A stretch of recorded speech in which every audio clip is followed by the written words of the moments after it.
संस्कृत शिक्षण विधियाँ। संस्कृत शिक्षण की विधियां। गद्य शिक्षण की विधियां। गद्य शिक्षण की विधियां हैं उद्बोधन विधि, अनुवाद विधि, कोश विधि, अनुप्रयोग विधि, तुलना विधि, प्रश्नोत्तर विधि। प्रश्नोत्तर विधि का दूसरा नाम है सुकरात विधि।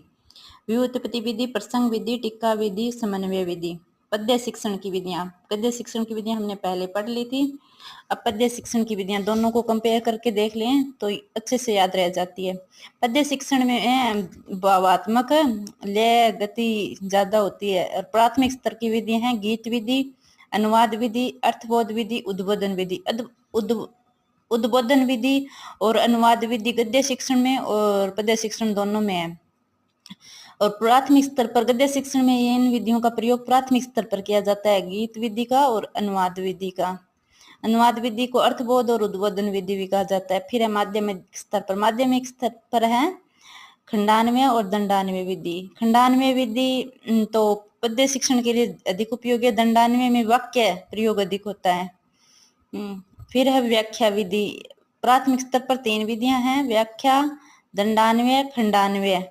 पद्य शिक्षण की विधियां ये उच्च स्तर पर है तुलना, भाष्य, समीक्षा और व्यास विधि। यानी गद्य शिक्षण की विधियां और पद्य शिक्षण की विधियां में व्याख्या विधि है और अनुवाद विधि, उद्बोधन विधि सेम है।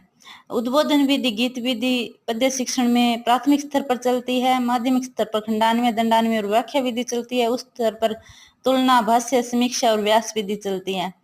यानी प्राथमिक स्तर पर विधि है गीत विधि, अनुवाद विधि, अर्थबोध विधि। यानी अर्थबोध विधि, अनुवाद विधि और उद्बोधन विधि एक ही विधि का नाम है। प्राथमिक स्तर पर खंडान्वय, दंडान्वय और व्याख्या है और उच्च स्तर पर तुलना, भाष, समीक्षा, व्यास विधियां हैं। इनमें से ये पूछ सकता है भी कौन सी पद्य शिक्षण की है, कौन सी गद्य शिक्षण की है।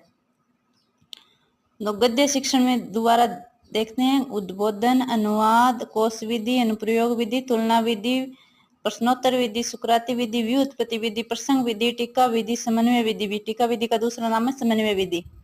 टीका विधि का दूसरा नाम समन्वय विधि है। प्रश्नोत्तर विधि का दूसरा नाम सुकराती विधि है। दंडान्वय, खंडान्वय माध्यमिक स्तर की विधियां हैं। दंडान्वय, खंडान्वय के साथ व्याख्या विधि भी माध्यमिक स्तर की पद्य शिक्षण की विधि है। प्राथमिक स्तर पर गीत, अनुवाद, अर्थबोध पद्य शिक्षण की विधियां हैं। उच्च स्तर पर तुलना, भाष्य, समीक्षा, व्यास ये पद्य शिक्षण की विधियां उच्च स्तर पर है। यानी इनको कंपेयर करके देख लेंगे। इनमें से पूछ सकता है कौन सी गद्य की है, कौन सी पद्य की है, कौन सी नाटक की है, कौन सी पठन कौशल की है, कौन सी लेखन कौशल की है। तो 3 आपने आज पद्य शिक्षण तक कर ली है। पद्य शिक्षण का भाग रहा है 2।